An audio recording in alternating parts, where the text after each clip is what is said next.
իրավունքների պաշտպանության հարցը պետք է օրակարգային կարևոր թեմա լինի եւ ավարտեն հանդիպումը իջնեն, հասկանանք թե ինչ մեխանիզմներ են քննարկվել։ Ինչ վերաբերում է վիրավորանքներին,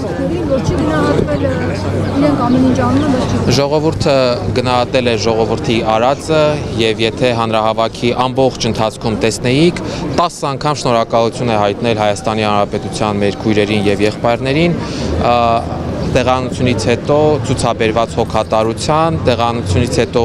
իրենց սրտերը եւ դռները արցախցիների առաջ բացելու եւ ամեն ինչով աջակցելու համար։ Ինչ վերաբերում է կառավարությանը, ապա այո, նշել ենք, որ 23 թվականի սեպտեմբերից հետո կառավարության կողմից վարվում է Արցախի թեման փակելու քաղաքականություն եւ մեր իրավունքները ոչ միայն սոցիալական իրավունքներ են, մեր իրավունքները նաեւ մեր վերադարձի իրավունքն է, գերիների տունդարձի վերադարձի իրավունքն է, Արցախում պատմամշակութային ժառանգության պահպանման իրավունքն է եւ սրանք կարևոր հարցեր են, որոնք որ մենք ակնկալում ենք, որ Հայաստանի Հանրապետության կառավարությունը իր ամենօրյա գործունեության մեջ առաջ կմղի, հետամուտ կլինի, ինչը ցավոք սրտի այս ամբողջ ժամանակահատվածում չենք տեսել։ Ներողություն մի բան էլ,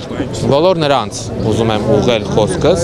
որոնք որ փորձում են այս ամեն ինչի հետևում տեսնել ինչ-որ քաղաքական հովանավորչություն, ինչ-որ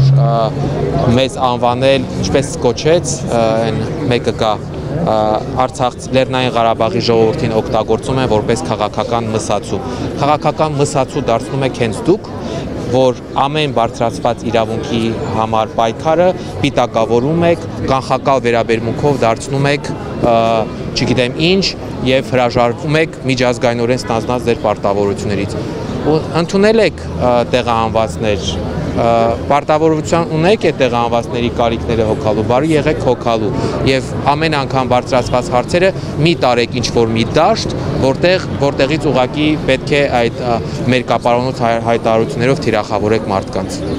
Բայց Արցախ հետ վերադարձի պահանջը, որը արդարացնեք, դա քաղաքական պահանջ է։ Ինչ որ կաշկանդվածություն կա հայտարարելու, որ նաև քաղաքական պահանջներ կան, բացի սոցիալական պահանջները։ Դուք լսել եք հրապարակում իմ ելույթը։ Լսել եք։ Եվ լսել եք հավանաբար նաև, որ իմ ելույթը մեծ մասը նվիրված է վերադարձի իրավունքին։ Եվ լսած կլինեք երևի, որ ես խոսել եմ, որ սոցիալ-տնտեսական իրավունքները կարևոր են, բայց Արցախի ժողովրդի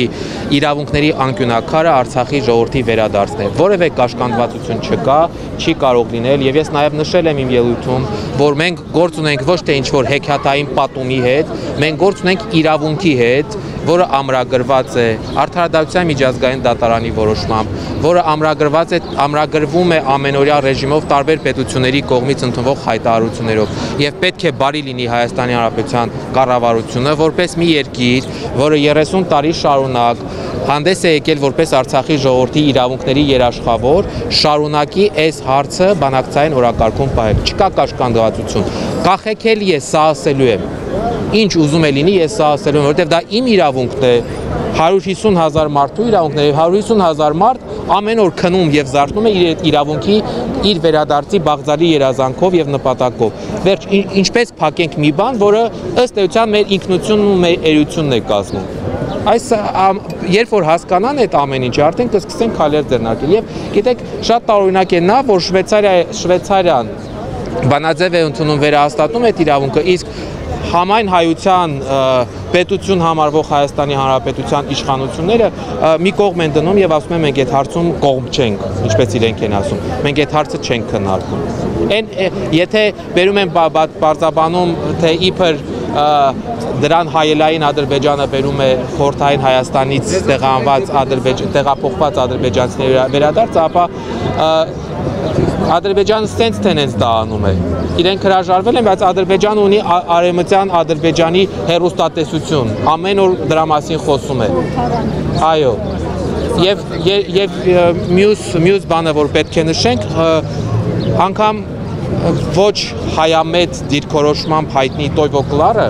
Եվրամիության ներկայացուցիչը Հարավային Կովկասում, իր ուրեմն վերջի հարցազրույցներից մեկում շատ հստակ ասել է, որ Լեռնային Ղարաբաղի ժողովրդի վերադարձը Լեռնային Ղարաբաղ չի կարող դիտվել նույն հարթության վրա, ինչպես օրինակ խորհրդային Հայաստանից տեղափոխված ադրբեջանցիների վերադարձը Ադրբեջան։ Եվ նա նշել է, եթե Լեռնային Ղարաբաղի ժողովրդի վերադարձը պահանջ է, պարտադիր կատարման պահանջ է Ադրբեջանի համար, ապա մյուսը ուղղակի բանակցություններում քննարկվելիք եւ որոշվելիք հարց է։ Միթե Հայաստանի կառավարությունը սա չի հասկանում։ Մենք հասկանում ենք, Տոյվո Կլարը հասկանում է, իրենք չեն հասկանում։ Եվ տեսնում ենք միտում, որ դիտավորյալ փակվում է Արցախի էջը։ Եվ այդ հանրահավաքը նաև դրա մասին էր։ Երկար պատասխանեցի ձեր հարցին, բայց կարծում եմ կարևոր հարց էր։ Պարոն Ստեփանյան, այսօր Իլհան Աբրահամյանը հայտարարեց, որ 200 անհետ կորածների զոհվելու փաստերը չկան, բայց պնդում կա, որ նրանք գտնվում են Բաքվում։ Ինչ կասեք դուք այս մասին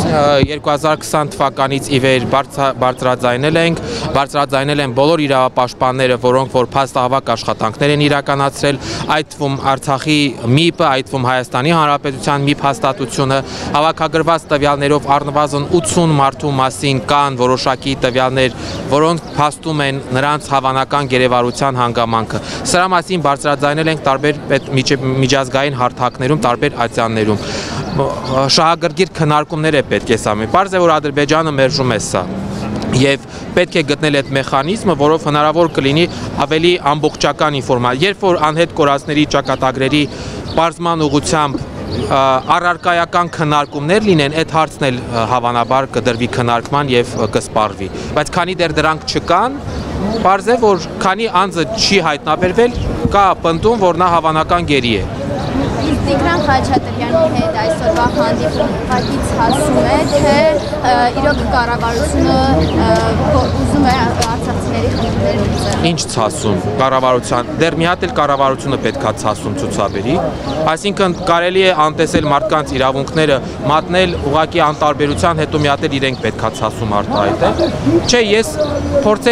փորձեմ շատ զգուշավոր լավատեսությամբ ասել, որ միգուցե հրապարակի 10,000 մարդու միաբերան պահանջը